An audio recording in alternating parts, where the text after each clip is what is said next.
Este programa tem o patrocínio Jornal Luso-Americano, Luís Firmino Insurance, MCM Clínicas Dentárias.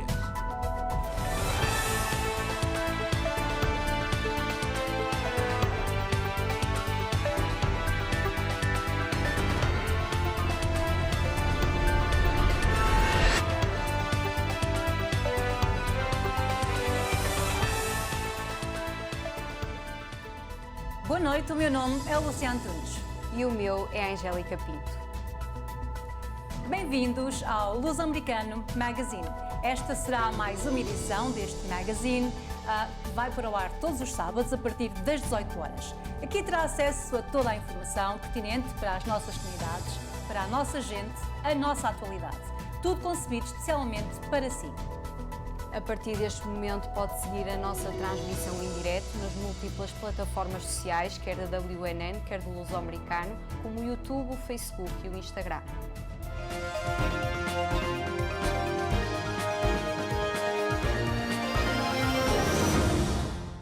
O funeral do Papa Francisco decorreu hoje em Roma, no Vaticano.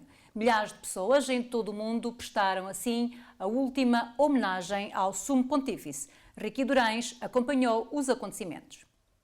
O mundo despediu-se de Francisco. Lágrimas em Roma, que foi a capital do mundo. Entre silêncios, as lágrimas e as palmas, a emoção na despedida ao Papa Francisco, este sábado de manhã, no Vaticano. Uma manhã que começou cedo, quando uma pequena neblina cobria ainda a cúpula da Basílica de São Pedro. A praça com o mesmo nome começou a encher com católicos que queriam estar nas primeiras linhas da cerimónia. Primeiro, só se ouvia o ruído habitual de qualquer multidão, mais tarde temperado pelo som de música sacra. Ainda antes da cerimónia, rezou-se o terço. No final, o primeiro momento de emoção. Fez-se silêncio. Tocaram os sinos. O corpo de Francisco foi carregado desde a Basílica até o altar, acompanhado pelos cardeais. No novo momento de emoção, com telemóveis ao alto, para mais tarde recordar o momento. Do lado esquerdo, alinharam-se os líderes católicos. Do lado direito, os altos dignitários, onde se encontravam Donald Trump, Volodymyr Zelensky, recebido com palmas, Marcelo Rebelo de Sousa, entre outros. No total, 50 chefes de Estado. Cá embaixo, a praça cheia de fiéis ao sol, mais de 400 mil pessoas. Tão cheia que as autoridades cortaram qualquer entrada. Nem mais uma pessoa, diziam dos responsáveis pelo controle de passagens. Entre os fiéis, alguns ucranianos, bem visíveis pelas bandeiras e lenços que traziam consigo. Entre eles, também, muitos portugueses que não quiseram perder o momento de se despedir do Papa Francisco. Um Papa que faz história. Um Papa que deixa marcas. O funeral de um Papa é um momento de grande impacto. Mas para quem está habituado a viver grandes eventos no Vaticano, até os agentes das várias polícias presentes aproveitaram para tirar fotos, fazer vídeos e até diretos para mostrar à família que estavam na linha da frente desta celebração. A poucos metros do caixão e do presidente norte-americano, que parecia suscitar curiosidade entre os italianos, várias pessoas olhavam de semblante carregado. Perante rostos compenetrados e mãos juntas em forma de prece, Giovanni Battista Re, o decano do Conselho Cardinalício, recordou Jorge Mário Bertoglio, um sacerdote com personalidade, e a última presença do líder católico nesta praça no dia anterior à morte, no domingo de Páscoa. Uma homilia pontuada por palmas a cada novo feito de Francisco, que era enumerado. Um Papa universal, como nos dizia o Lálio Patrício, pouco depois de entrar na praça e que encontrava no funeral com um grupo de jovens e catequistas de quarteira. Os gestos e exortações a favor dos refugiados e das pessoas deslocadas são incontáveis. Recorda-se, por exemplo, a situação na ilha Cimo de Lampelusa, visitada por Francisco em 2013, e Lesbos, bem como as inúmeras viagens ecuménicas a vários pontos do globo, incluindo regiões mais periféricas na Ásia.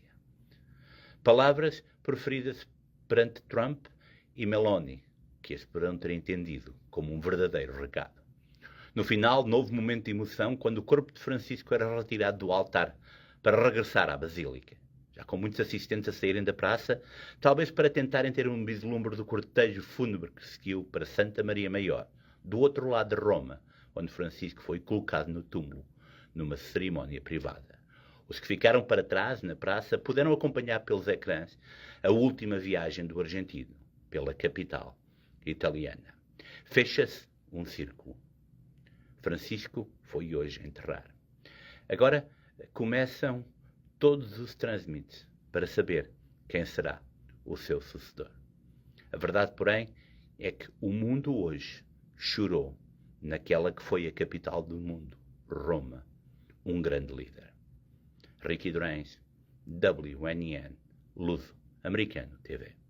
O funeral do Papa Francisco, hoje sábado, o primeiro de um pontífice a acontecer desde há 2 décadas, foi um acontecimento que mobilizou autoridades e voluntários italianos com a presença de 200 mil fiéis. O Ministério do Interior italiano estimou em 200 mil o número de fiéis que assistiram às cerimónias fúnebres de Francisco. Para o próximo conclave, ainda sem data marcada, e a eleição do novo Papa, esse número sobe para 250 mil. O cortejo fúnebre que levou os restos mortais do falecido Papa da Basílica de São Pedro, no Vaticano, até à Basílica de Santa Maria Maior, onde Francisco pediu para ser sepultado num túmulo simples, percorreu uma distância de 6 km. 3 mil voluntários foram mobilizados pela Proteção Civil Italiana, responsável pela gestão dos preparativos. Houve 55 equipas médicas espalhadas ao longo do cortejo fúnebre entre a Basílica de São Pedro e a Basílica de Santa Maria Maior, bem como 11 postos médicos avançados e 52 ambulâncias adicionais para se juntarem à frota existente. Foram disponibilizados 260 mil lugares pelo grupo estatal Ferrovie dello Stato para as pessoas que viajaram para Roma de comboio. A Proteção Civil confirmou igualmente que foram reservados 500 lugares de estacionamento para autocarros e caminhonetas em Roma e arredores para o mesmo dia. 170 delegações internacionais participaram no mediático evento de despedida de Francisco.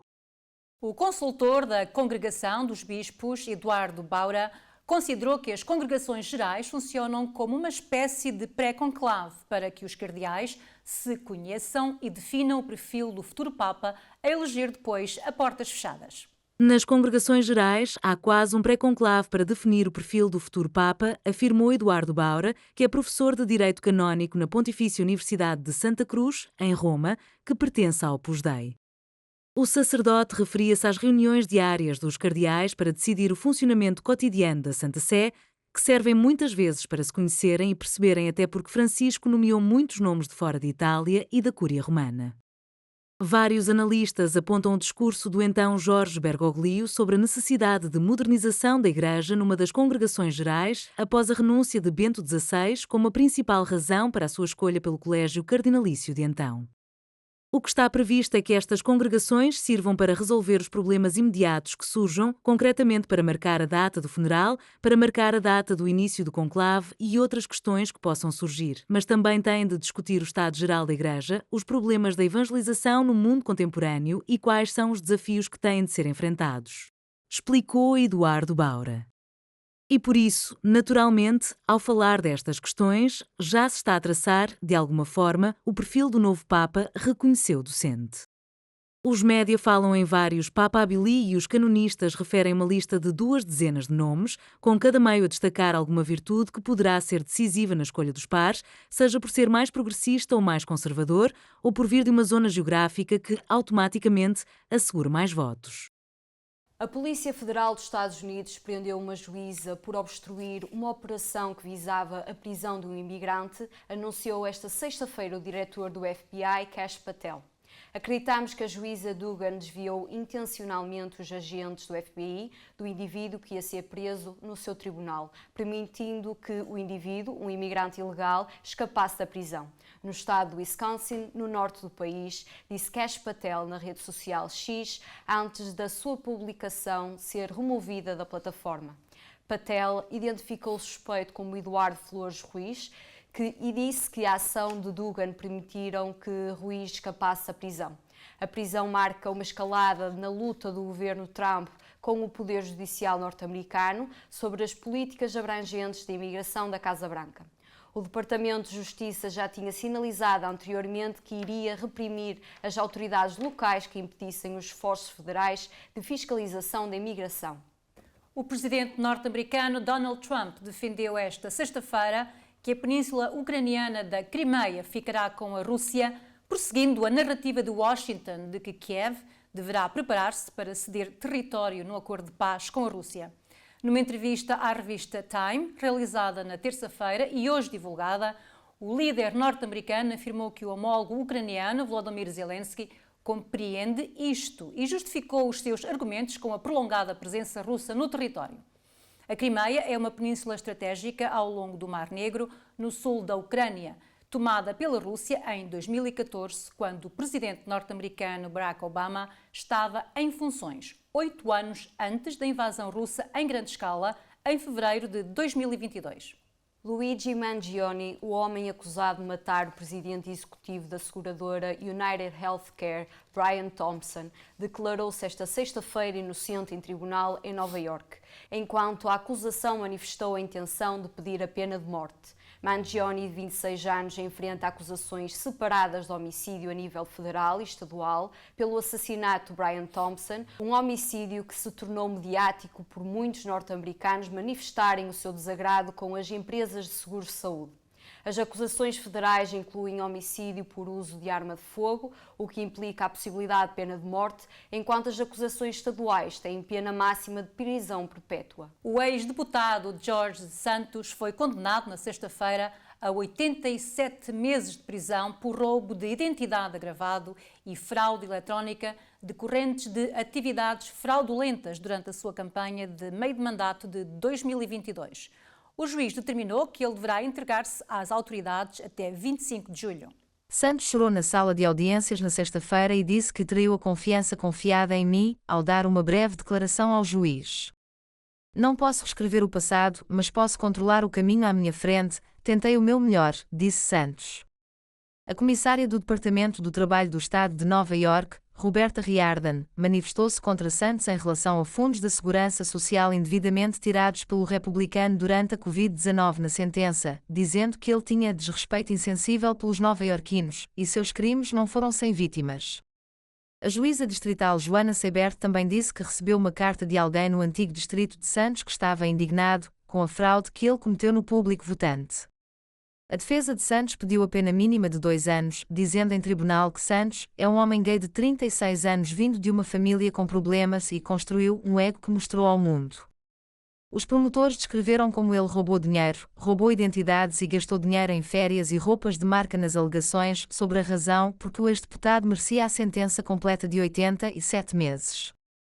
Seibert apontou que Santos ganhou dinheiro com aparições nas redes sociais, um documentário e podcasts, e ela achou incrível que ele não abrisse uma conta poupança para pagar a restituição e que ele continuasse a acompanhar as mentiras e continuasse a culpar o governo. A sentença marca uma queda para o ex-congressista republicano de Nova York que se declarou culpado em agosto. Na época, ele também foi condenado a pagar uma restituição de $373 mil como parte de um acordo. Uma juíza ordenou a suspensão temporária da obrigação imposta aos Estados Unidos de fornecer informações atualizadas sobre o imigrante enviado por engano para El Salvador, na sequência de um acordo entre o Departamento de Justiça e o seu advogado. Foi ordenada uma pausa na fase probatória do caso de Quilmar Ábrego Garcia, deportado por engano para uma prisão em El Salvador até 30 de abril, depois de uma ordem emitida na quarta-feira à noite pela juíza federal de Maryland, Paula Chinês, em resposta a um pedido do governo do Zé Uá que foi apresentado sob sigilo. Paula Chinês, que criticou duramente a administração Trump pela sua falta de transparência no caso Ábrego, pressionou os advogados do governo a entregarem documentos que provem que estão a tomar as medidas necessárias para regresso do imigrante, que nasceu em El Salvador e vive em Maryland há mais de 10 anos. Este novo acordo surge depois da administração Trump ter afirmado, numa declaração juramentada, que está envolvida em discussões diplomáticas apropriadas com El Salvador sobre Ábrego, mas recusou-se a divulgar publicamente informações específicas sobre essas abordagens. Ábrego, detido numa paragem de trânsito em Maryland, foi transferido há mais de um mês para El Salvador. A administração Trump acusa-o de pertencer ao gangue Mara Salvatrucha MS-13, apesar de não ter antecedentes criminais e sem apresentar provas que o liguem a esta organização criminosa transnacional. Ábrego Garcia foi inicialmente enviado para a prisão de segurança máxima de El Salvador, centro de confinamento del terrorismo SECOT, que foi acusada de abusos dos direitos humanos, e mais tarde foi transferido para outra prisão no país centro-americano, confirmaram as autoridades americanas.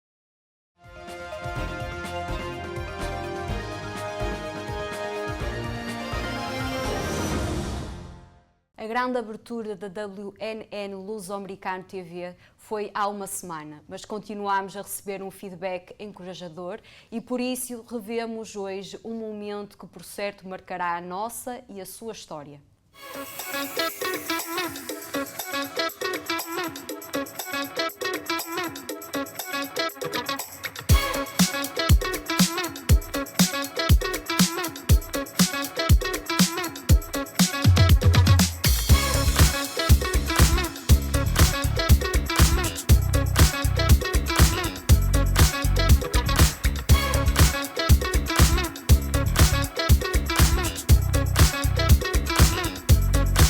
Bem-vindos aos estúdios do Luso-Americano TV, WNN. Dou muitas graças a Deus, de ter colegas com quem trabalham, com quem lido diariamente. E com vocês todos, nos conhecemos já há muitos anos. Que faz parte da história do Luso-Americano. Como disse geralmente ao Sr. Martim, espero que seja um casamento muito feliz entre o passado e o futuro. Fazer que eles comuniquem a verdade, defendam a justiça, fomentem a caridade, propaguem a alegria e promovam entre todos os povos que do céu nos trouxe Jesus Cristo, vosso Filho, que é Deus convosco, na unidade do Espírito Santo. Amém. I congratulate all of you for having the vision to be able to carry on and keep our people as well informed as we possibly can. There is nothing more important than that. God bless you all and good luck. Quero reconhecer o meu parceiro no crime, o Márcio Santos, que eu trabalho com o Márcio há muitos anos. O Márcio tem um resume, se dizem que o meu é bom, o meu trabalho é simplesmente bom porque ele ilustra tudo aquilo que eu faço. Tudo que a gente podemos fazer e para a nossa comunidade, o vereador está sempre à frente a ajudar. So, Ricky, congratulations. I'm proud of you, most of all, my friend. You are a leader in this community and you are a great man to start something that will forever, ever have an impact on the East Ward and the Ironbound. So, thank you. Thank you.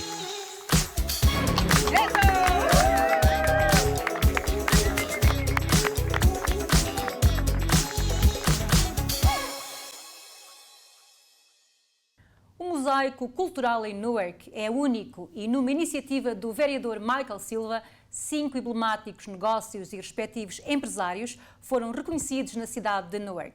No total, mais de 150 anos de serviço das comunidades da cidade. Em Newark é ponto assente a distinção e reconhecimento a todos aqueles que, com o seu trabalho e dedicação, enaltecem a excelência da cidade. Numa iniciativa do vereador Michael Silva, 5 empresas, que em conjunto contabilizam mais de 150 anos em atividade, foram reconhecidos na Câmara Municipal. It's important that the story is told about the great history of the East Ward, the great history of the Ironbound, whether it's a person, whether it's a business.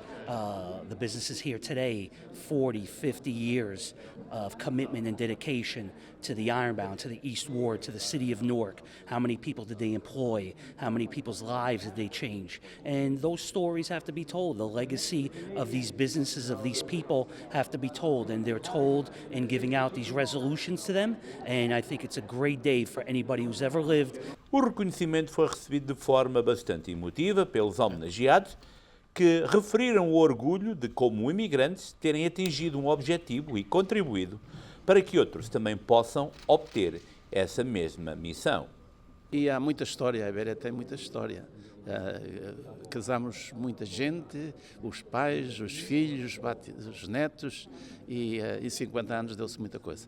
E quero aqui agradecer a todos, ao Meia e ao Councilman, e a todos os Councilmans que deram que assinaram esta proclamação e muito obrigado. E tenho a agradecer a esta cidade aquilo que me deu e durante 50 anos fui muito respeitado nesta cidade. Legacy was when I was younger. I was playing Little League baseball there, and there was always an orange truck there.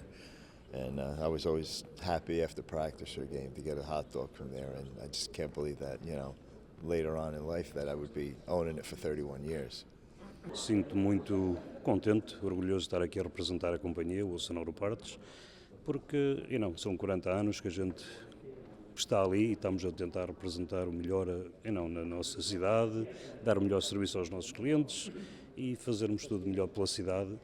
Como disse, fico muito contente em ter sido convidado para vir cá hoje e muito obrigado ao Mike Silva. We are honored and deeply grateful for Councilman Michael Silva to pay tribute to our company. Small little company that we have, family business.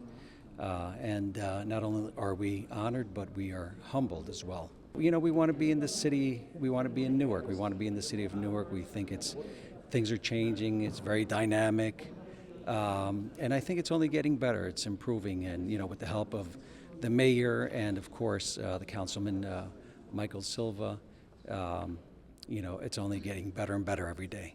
Foi quase sem querer, eu e o Manel começamos a trabalhar juntos numa oficina, conhecemos, gostamos de trabalhar juntos e conseguimos montar uma oficina pequena na New York Avenue e ao longo dos anos desenvolveu, foi uma coisa quase natural para nós. Estou aqui há 40 anos, não é? Eu nunca sei, nem hoje ainda sei onde é que é esse building do employee, que vocês dizem, não é? Portanto, sempre a trabalhar. Só quando estiver doente, realmente fico em casa, mas de resto nunca falho, sempre a trabalhar. O mosaico de Newark é único e o ser imigrante é, afinal, um claro ADN. Qual imagem de marca? Every one of these businesses is an immigrant that it's owned, and immigrants work for them. And so Ironbound has always been known as the part of the city where people who come from all over the world live and make a living. And how many people have worked in these businesses over the last 40, 50 years. And so that story is a story in itself, that the Ironbound is always a great place to live, and it's given people the opportunity to live the American dream. No momento emotivo, negócios como o Iberia, que marcaram uma época, viram reconhecido o seu trabalho, enquanto outros, como o Jack Hot Dogs, Wilson Auto Parts, Motor City e Newark Motor & Export, continuam a sua missão de serem determinantes na excelência de uma comunidade. O luso-americano Anthony Oliveira, de 30 anos, é o mais novo sargento de origem portuguesa ao serviço da polícia de Kearney, no estado de New Jersey.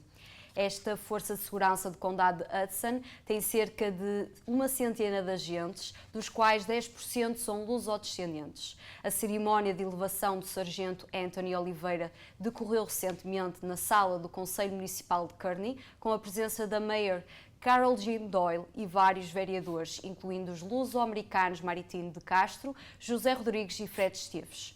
Oliveira nasceu no extinto Hospital St. James de Newark, filho de Tony e Maria de Oliveira, imigrantes de Veiros e Mortosa, respectivamente.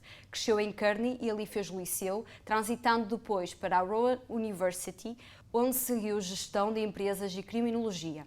A seguir à universidade, em maio de 2017, passou pela Bergen County Police Academy, onde recebeu o treino profissional e meses depois envergou pela primeira vez a farda da polícia de Kearney. Tinha 23 anos quando começou a patrulhar as ruas do município a cumprir os turnos da noite.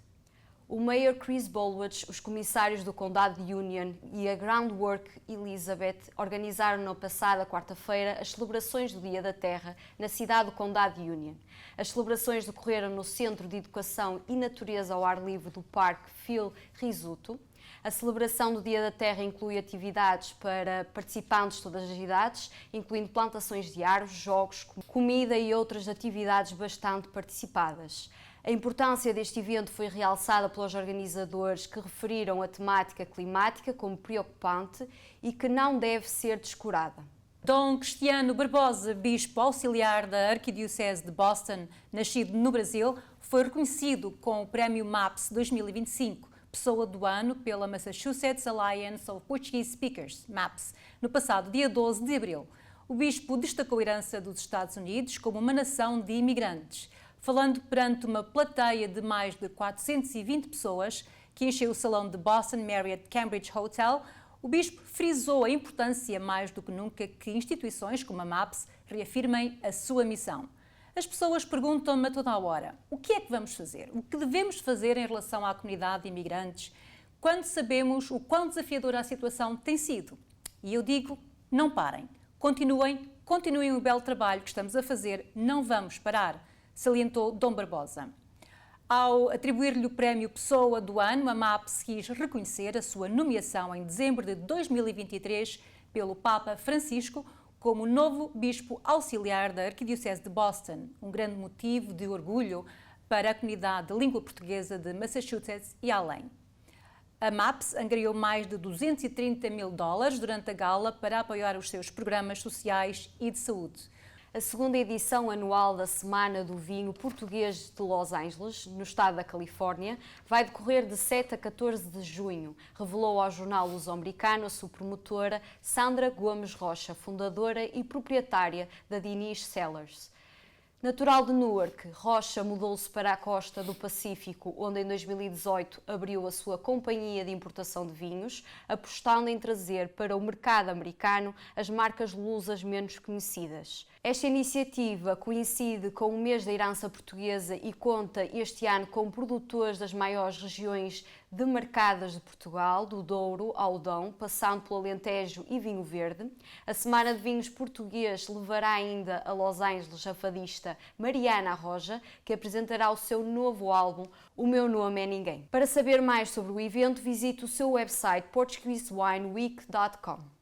A escritora portuguesa Isabel Ricardo acaba de publicar um livro de literatura infantil inspirado na viagem às escolas comunitárias portuguesas e escolas públicas americanas da costa leste dos Estados Unidos, que realizou entre setembro e outubro de 2024, a convite do Camões IP e da Coordenação do Ensino de Português nos Estados Unidos.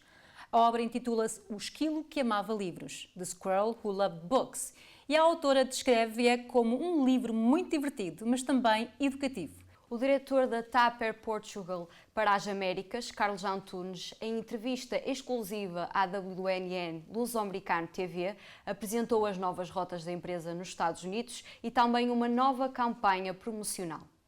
A TAP está num momento de grande expansão no continente norte-americano. Nós trazemos algumas novidades. A primeira novidade que eu lhe vou dizer é que nós, desde dia 22 de abril, desde há poucos dias atrás, estamos com uma campanha promocional com preços super vantajosos para viajar para Portugal, para Lisboa, para Porto, para as ilhas e para outros destinos também, que eu já digo que todos podem aproveitar. Então é interessante, é uma informação super interessante em relação à vantagem e à disponibilidade de viajarem para Portugal neste momento. Nós vamos lançar durante este ano 3 novas rotas.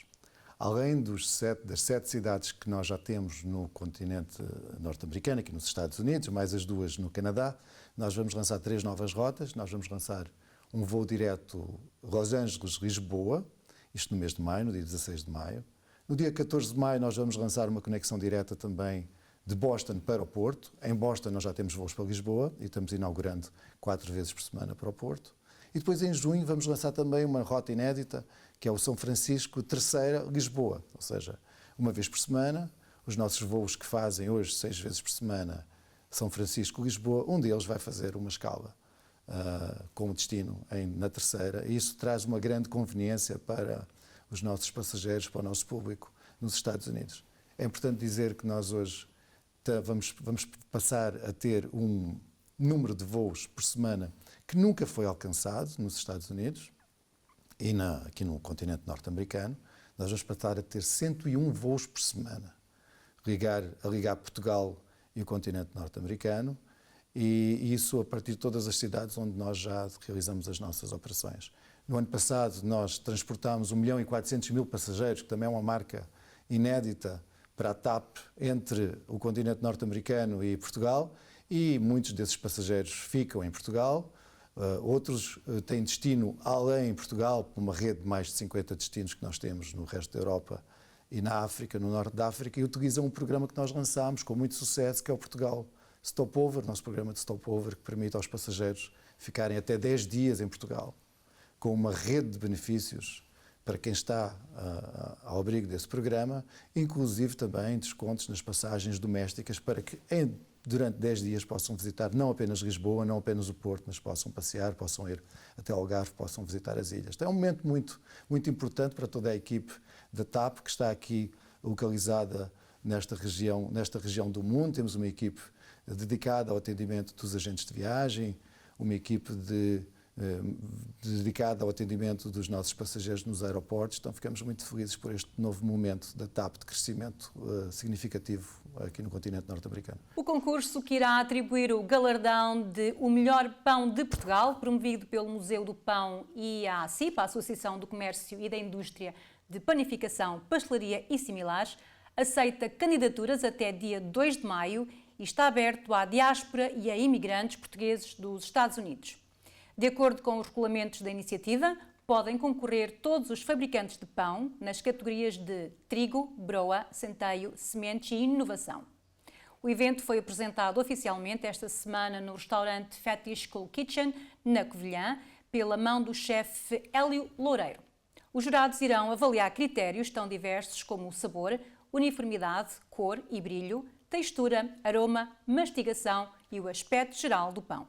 A 10 de maio, no Museu do Pão em Ceia, na Serra da Estrela, cada pão a concurso será avaliado numa prova cega por um painel de jurados que escolherá os 5 grandes vencedores, um por categoria.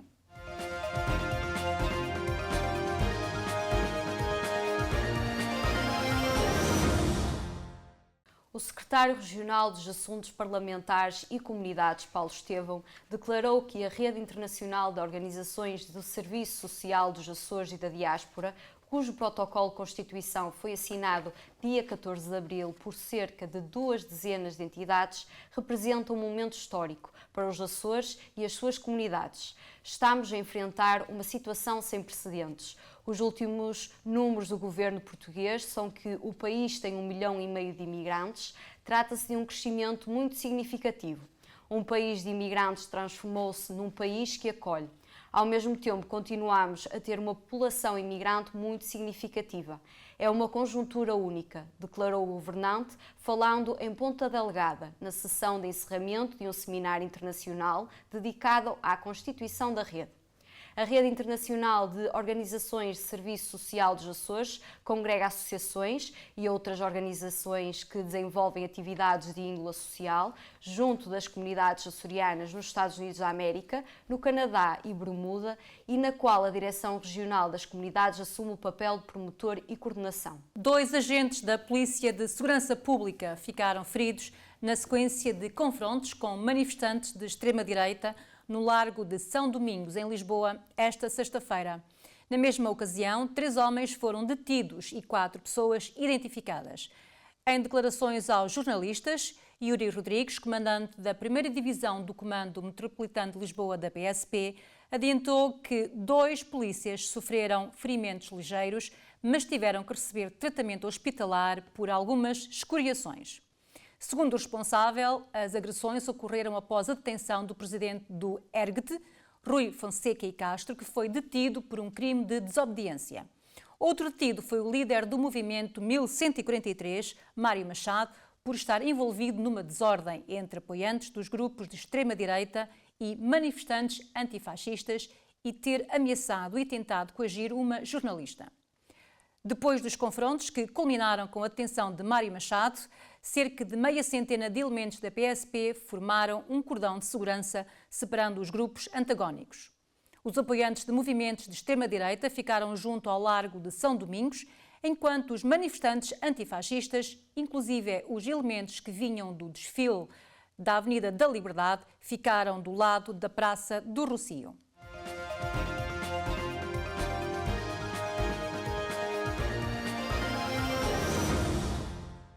O exército indiano destruiu esta sexta-feira com explosivos 2 casas identificadas pelas autoridades como pertencentes às famílias dos autores do atentado que matou 26 civis terça-feira em Pahalgam, na Caxemira indiana, informou fonte policial. O ataque, o mais mortífero contra civis na região desde 2000, provocou uma forte deterioração das relações entre a Índia e o Paquistão. Nova Delhi culpou Islamabad, que negou imediatamente a responsabilidade. A polícia publicou os esboços de 3 suspeitos de serem os atiradores, 2 dos quais são cidadãos paquistaneses. O antigo presidente brasileiro Collor de Mello foi detido esta sexta-feira em Maceió, quando se preparava para viajar para Brasília, onde se ia entregar às autoridades depois da ordem de detenção imediata para cumprir pena por corrupção, informaram os advogados. Fernando Collor de Mello, que foi presidente do Brasil entre 1990 e 1992, foi condenado em 2023 pelo Supremo Tribunal Federal a 8 anos e 10 meses de prisão pelos crimes de corrupção passiva e branqueamento de capitais, mas aguardava em liberdade a decisão do seu último recurso. Na quinta-feira, um juiz do Supremo Tribunal Federal ordenou a sua detenção imediata para cumprir a pena, indicou a equipa de defesa do antigo presidente do Brasil.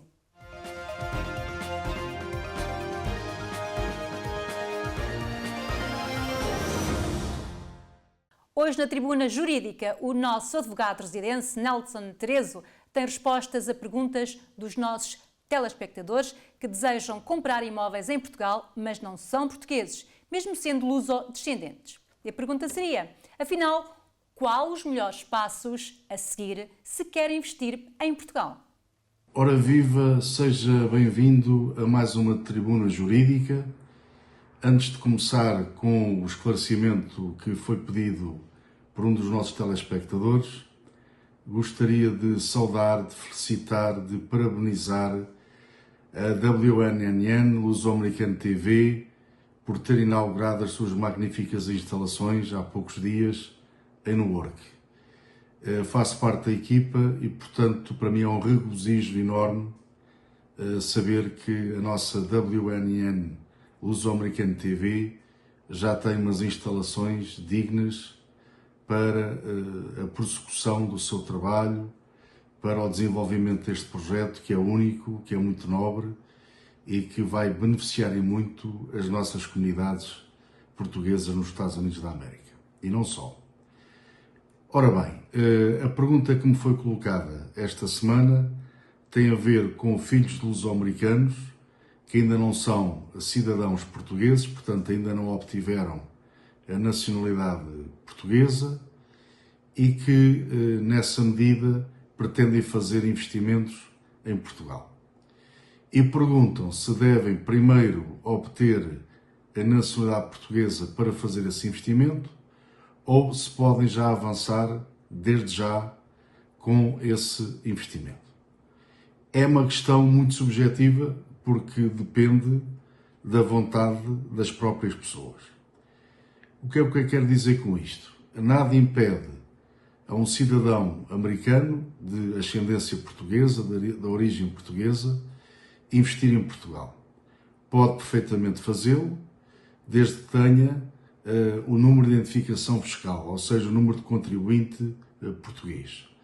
Tendo esse número, pode comprar, pode vender, pode fazer um contrato de telecomunicações, pode abrir uma conta bancária, enfim, pode praticar a generalidade dos atos jurídicos que entender.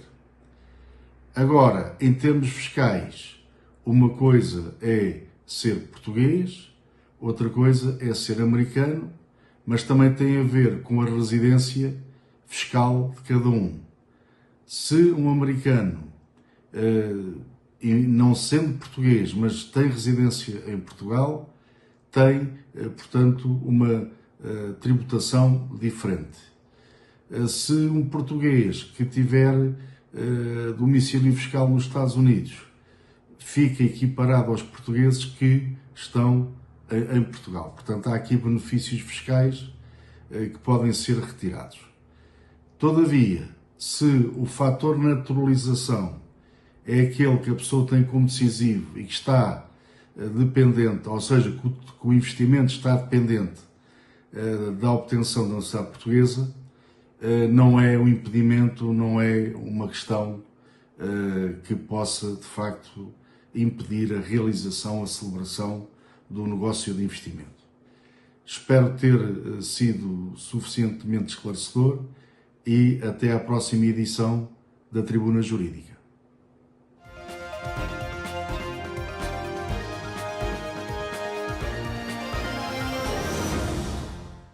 Vamos agora para a agenda comunitária.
Caros amigos, chegamos ao fim de mais um Luso-Americano Magazine. Já a seguir não percam o Meet the Leaders, hoje com o Ricky Durães, em entrevista ao diretor da TAP para as Américas, Carlos Antunes. Quanto a nós, voltaremos para a semana com muitas mais novidades. Esteja sempre na nossa companhia durante a semana com informação ao momento. Para nós é sempre um prazer estar na sua companhia. E antes de nos despedirmos desta edição, deixa-me perguntar, Angélica, estás pronta para o Dia de Portugal? Estou sim, senhor. Aqui nós estamos prontos, aí em casa. Continue connosco, WNN e Luso-Americano TV, para todas as novidades e muitas curiosidades sobre o Dia de Portugal. Boa noite. E até para a semana. Festa, festa, festa portuguesa, Dia de Portugal em Newark, 46ª edição, 6, 7 e 8 de junho na Ferry Street. Zé Amaro.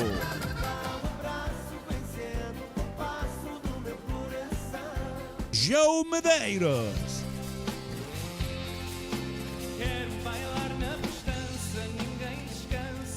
Delfim Júnior Império Show. Diretamente de Portugal, Eclipse Orquestra. Pauliteiros de Miranda. E as tradições da Tuna Académica de Coimbra. Festa, festa portuguesa, tradição, cultura, emoção e saudade. Dia de Portugal em Newark, no dia 6, 7 e 8 de junho. Viva Portugal!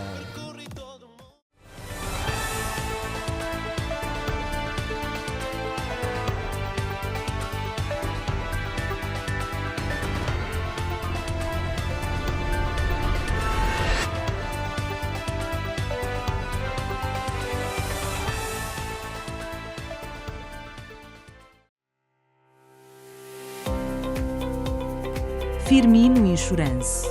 Descansa suas famílias e seus negócios com seguros pessoais e empresariais. Garantir a tranquilidade da sua família é o melhor negócio. Avaliação do tipo de seguro sem qualquer compromisso. Saiba qual a proteção mais adequada para cada tipo de risco. Firmino Insurance.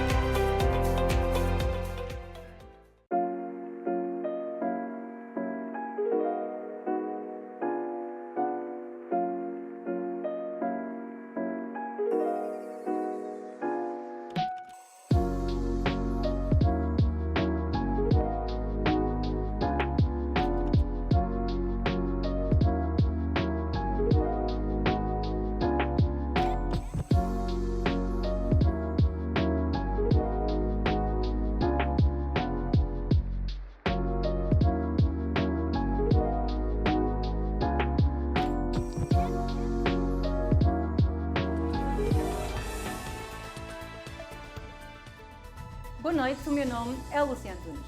E o meu é Angélica Pinto. Bem-vindos ao Luso-Americano Magazine. A partir deste momento pode seguir a nossa transmissão em direto nas múltiplas plataformas sociais, quer da WNN, quer do Luso-Americano.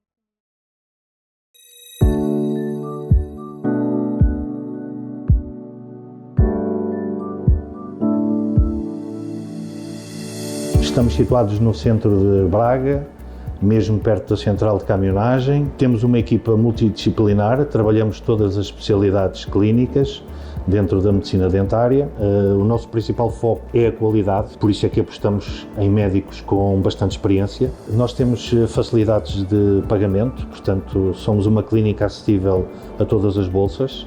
A medicina dentária em Portugal é reconhecida mundialmente e temos a grande vantagem de termos custos muito inferiores àqueles que se praticam lá fora. Estamos a atender bastantes pessoas, damos facilidades em termos de transporte do aeroporto aqui para Braga e tratamos também de hotel para as pessoas que necessitam a preços bastante convidativos. Nós trabalhamos para os pacientes, trabalhamos para a recomendação e gostamos de tratar bem as pessoas.